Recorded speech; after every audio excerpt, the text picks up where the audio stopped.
The Sooner State braces for severe weather. Governor Kevin Stitt nominates a new OU regent, and Norman's mayor-elect joins us live with her vision for the city. This is OU Nightly.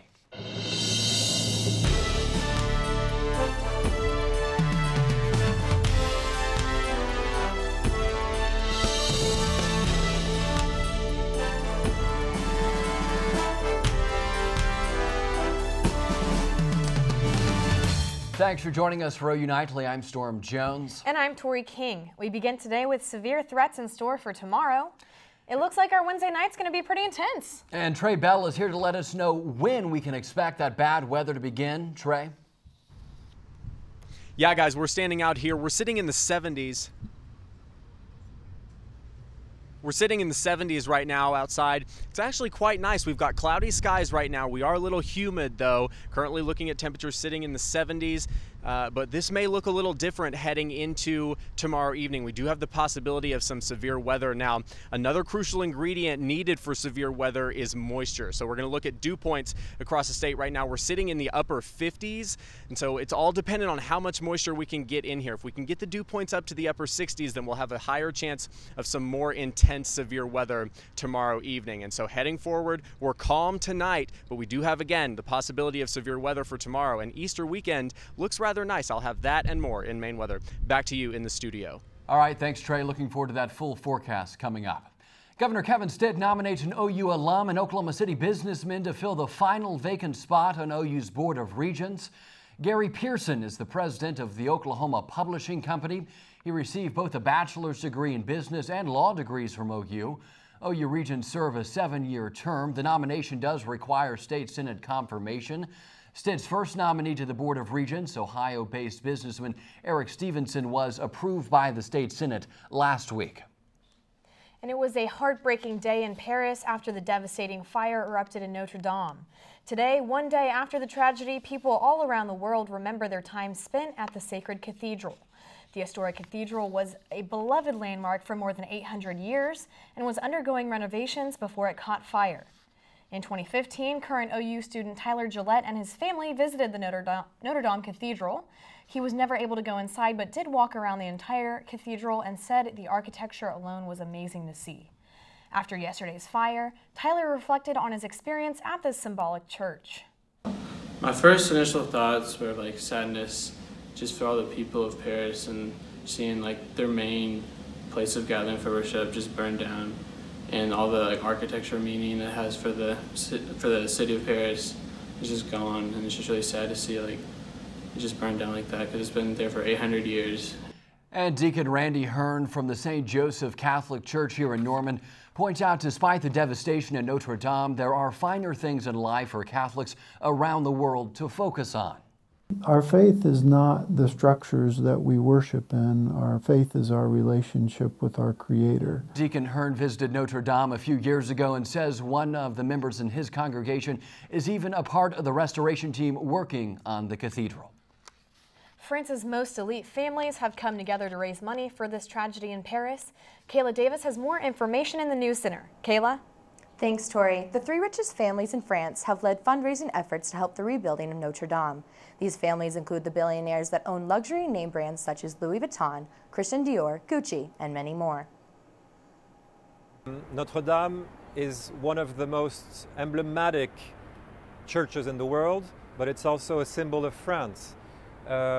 We do feel that responsibility also because we are the caretakers of those symbolic brands.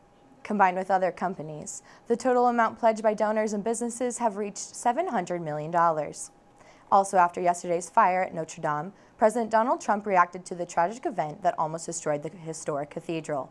In a tweet, Trump said the fire was horrible to watch and suggested using flying water tankers. The French Civil Defense Department responded with a tweet of their own explaining that they are acting fast and could not use water-bombing aircrafts as they could have the potential to destroy the structure. U.S. Administrator Keith Bryant described how extinguishing the fire was a unique challenge due to it being in a cathedral. And Columbine High School and other schools in Jeffco Public School District are on a lockout. The Jeffco sheriff tweeted that the police are investigating what appears to be a credible threat. The tweet also says that the children are safe and deputies are at the school. This possible threat comes almost 20 years since the infamous school shooting at Columbine, where 12 students and 1 teacher were killed. Officials say the nature of this threat has not yet been released. And guys, a college student hiking in the Ozarks fell about 100 feet to her death. 20-year-old Andrea Norton was said to be repositioning herself for a photo when she fell. Back to you guys at the desk. All right, thank you, Kayla. Coming up on OU Nightly, the City of Norman's new leader joins us for a live in-studio interview. Mayor-elect Bria Clark with her vision for the city right after this. Plus, Norman's interim police chief speaks out about the recent racist events in Norman. Stay with us.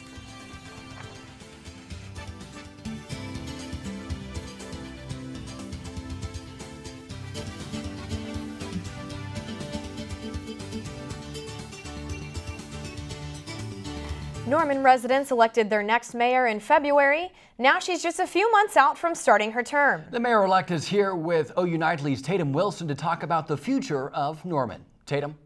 Yes, Storme and Tori. I'm joined by Bria Clark, who will be sworn in as Norman's next mayor July 2nd. First, I'd like to thank you so much for joining us today. And as July gets closer, how are you preparing to take on those first few days in office? Well, we've already got some events planned. My first event will be Tourist for a Day on July 27th, where I'm really trying to inspire Normanites to get out and enjoy all that our community has to offer and build up that community pride. So we've got some planning going on. I've been meeting with city staff, sharing some of my goals so we can all get on the same page. But luckily, I've been on council for 3 years, so there's not much learning the ropes. But Mayor Miller has let me shadow her at a few events and understand the differences between a council person and mayor. So it's been very educational. And right now, since it's such a long time between the election and swearing in, we almost have like a mayor and a half. So just today even, she had a conflict at lunch, and so I tagged in as mayor-elect. So we're getting a lot done between now and July. And the April election just wrapped up, and the proposition that addressed road projects passed, but both stormwater funding propositions failed. So first, I'd like to know what you thought about those propositions, and also, how do you think we need to address stormwater moving forward?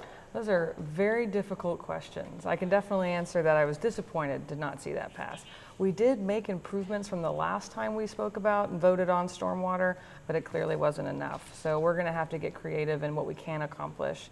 We're already putting millions of dollars into stormwater management, and we really don't have the flexibility to put much more in. So we're going to do the best we can and get creative with our solutions. I don't know when we're going to be able to approach that issue again, because we also have to vote on water rate increases in the near future. And you're the director of the JCPenney Leadership Center here at OU. I am. I noticed on your website that you mentioned that you want to redefine the relationship between Norman and the university. So can you expand on that for me? Sure. It's not uncommon for there to be what we call a town and gown struggle, but there's no getting past that Norman wouldn't be what it is without the University of Oklahoma. And the University of Oklahoma doesn't work without the city of Norman. So we've got to find a way to come together. It was actually tried to be held against me in my election that I worked at OU and would side with OU. But in reality, I love both institutions equally, and I think I am the perfect person to bridge us together, include OU in our activities, and get the city involved in OU activities as well. All right, well, that is all the time that we have for today, and I'd like to thank you again so much for joining us.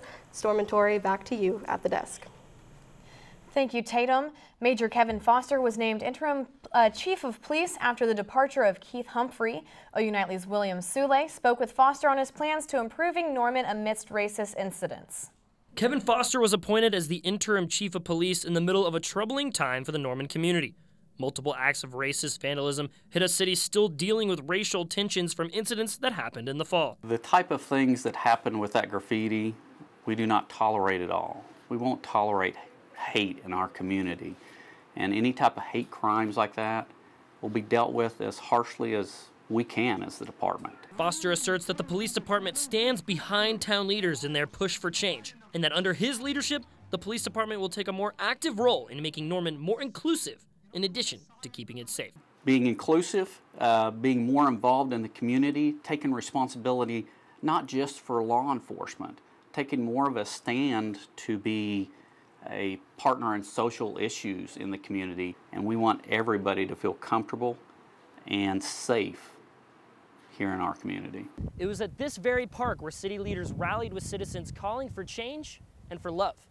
Interim Chief Foster assured me that the work that started here will continue in his department. William Soule, OU Nightly. Foster says he plans to focus on using youth programs to start an inclusive culture in the younger generations.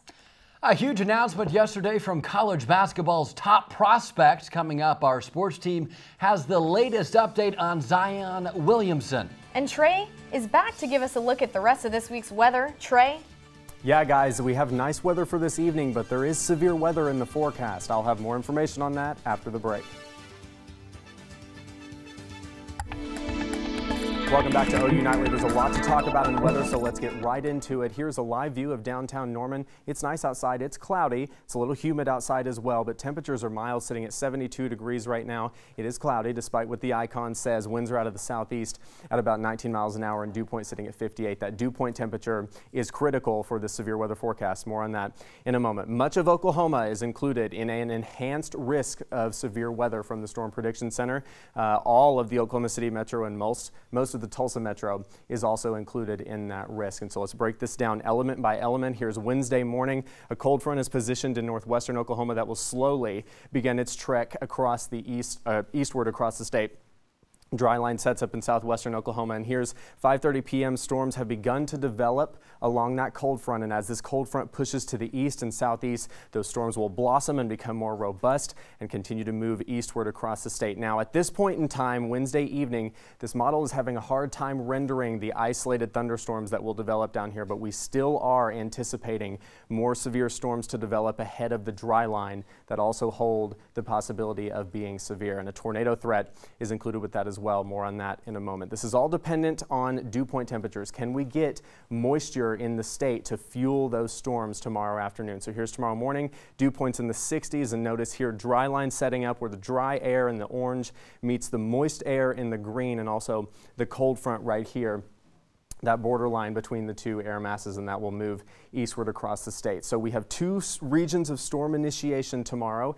In the earlier afternoon in northwestern Oklahoma, hail and wind will be possible. Second round of storms develops in southeastern Oklahoma later in the afternoon, and an isolated tornado threat exists with that as well. And so breaking this down again, tornado threat is low, hail and wind exist. Those are the highest threats. Flooding is also very low. These storms will be moving really fast, so I'm not anticipating a major flooding threat. Lows tonight, 66 here in Norman, 66 in Oklahoma City, pretty much 60s statewide waking up in the morning, and then rounding out that forecast the next 2 days. Again, severe storms are possible. 2 rounds, one in northwestern Oklahoma earlier in the afternoon. Southeastern Oklahoma has one later in the evening, and then cooler and cloudy on Thursday, rounding out the remainder of that 7 days. Easter's on Sunday. Easter looks beautiful, mostly cloudy skies, but then after Easter, heading into next week, we do bring rain chances in here, and we also cool back down into the 50s. So, but after the weather, nice stretch of nice weather. All right, thanks for keeping an eye on that, Trey. Of course. Thank you.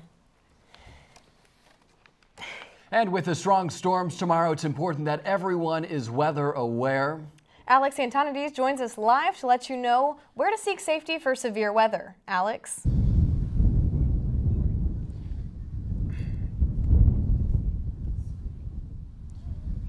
Yeah, Trey, it's springtime in Oklahoma, which means strong storms, and that creates a challenge for the university to keep students safe in case of severe storms. Now, in 2017, the university installed state-of-the-art storm shelters in Walker and Couch storms to provide students a safer place in case of tornado warnings. The $12 million project ensures that all students living in the 3 towers have proper shelter, and compared to previous years where only a certain amount of residents could take shelter in the basements. Now, if you're on campus during a tornado warning, there are other locations on campus that are designated as storm safety shelters. Those designated buildings are Dale Hall, Gold Hall, the Bizzell Library, the Physical Sciences Center, the Fine Arts Center, Carson Engineering Building, and Devon Hall. And OU wants you to be weather aware tomorrow and keep it with OU Nightly. In case of a severe weather outbreak, we will have team coverage. Reporting live outside the Couch Storm Center, Alex Antonides, OU Nightly. And the OU baseball team is back in action after a tough weekend. James Myers is here to tell us more in sports. James. That's right, Storme and Tori. The men will be busy tonight with an out-of-conference game. Plus, the ladies on the other OU diamond had quite a night yesterday. Don't go anywhere. Sports is right around the corner.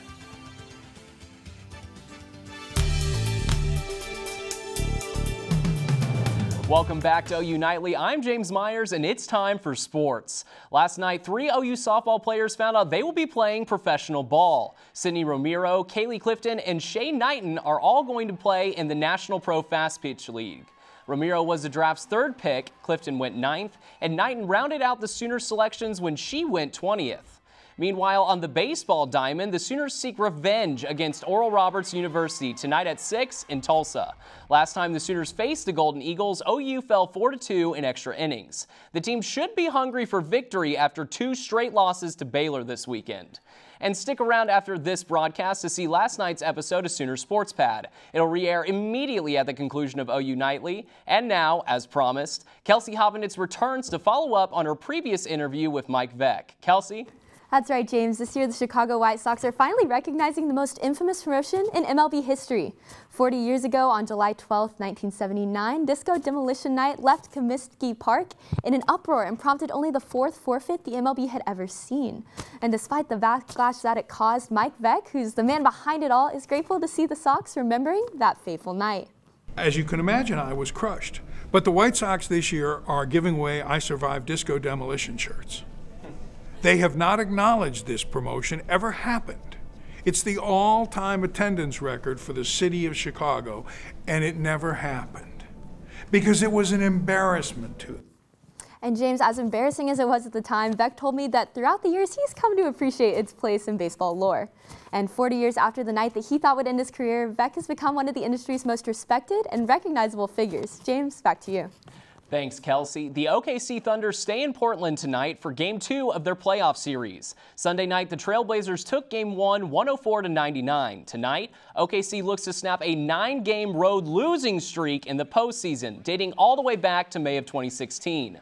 Zion Williamson, the Duke basketball superstar who dominated the headlines in his freshman year, is taking his talents to the next level. He announced yesterday afternoon on Instagram he intends to enter the NBA draft. Experts everywhere project Williamson to go 1st overall in June. Russell Wilson is now the highest paid player in the NFL. The quarterback signed a 4-year, $140 million extension with the Seattle Seahawks this morning. Wilson is now under contract through the 2023 season, and he'll receive a $65 million signing bonus.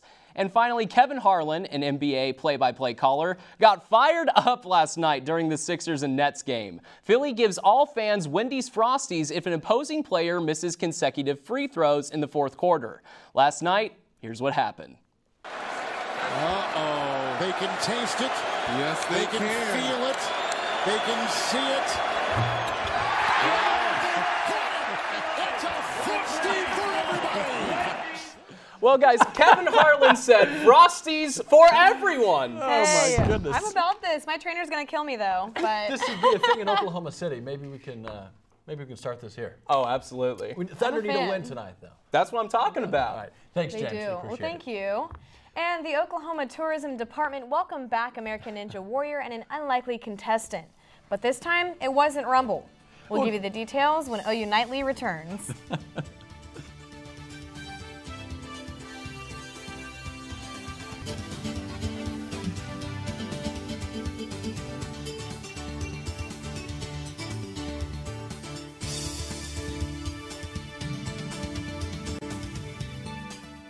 Welcome back to OU Nightly. I'm Taylor Cox at the Update Desk. Those who watched the live video of the Notre Dame Cathedral on fire yesterday via YouTube may have been surprised to see background information about 9/11 attached to the footage. The information was posted by a system YouTube put in place to combat conspiracy theories. However, the algorithm might have had the opposite effect in this case. The company quickly fixed the error and said that its systems sometimes make the wrong call, and they turned off information panels for the videos on the fire. Back to you guys at the desk. All right, thank you, Taylor. OKC welcome back American Ninja Warrior last week. The course was set up right in front of the state capitol, and Governor Kevin Stitt was among the first to test it out. He completed 2 of the 3 courses set up at the time, making him the first governor to ever test an American Ninja Warrior course out. Stitt earned himself a battle wound while swinging on a rope to a landing pad, but unfortunately the footage can't be released until the show airs on NBC. All right, we will be keeping an eye out for that footage and also keeping an eye out for the weather tomorrow, Trey. Yes, yeah, we do have a chance for severe weather tomorrow afternoon. There's 2 regions in the state that we're kind of focusing on. In northwestern Oklahoma, earlier in the afternoon, we have a hail and wind threat, and then later in the afternoon in southeastern Oklahoma, another round of storms will develop, and those will have an isolated tornado threat with them. So that's something we'll be watching tomorrow. All right, the first storm beginning at 3 and the second at 6 o'clock. Correct, yeah, and that first storm will actually affect central Oklahoma later in the evening. So the storms will become more numerous and they'll move through central Oklahoma. Right. But they'll be less severe at that point. All right, thank you, Trey, and thank you for watching OU Nightly, brought to you by the Gaylord College at the University of Oklahoma. We'll see you right back here tomorrow night, live at 4:30. Make sure to stay tuned to OU TV to catch a rebroadcast of Sooner Sports Pad after this. Have a great evening. Good night.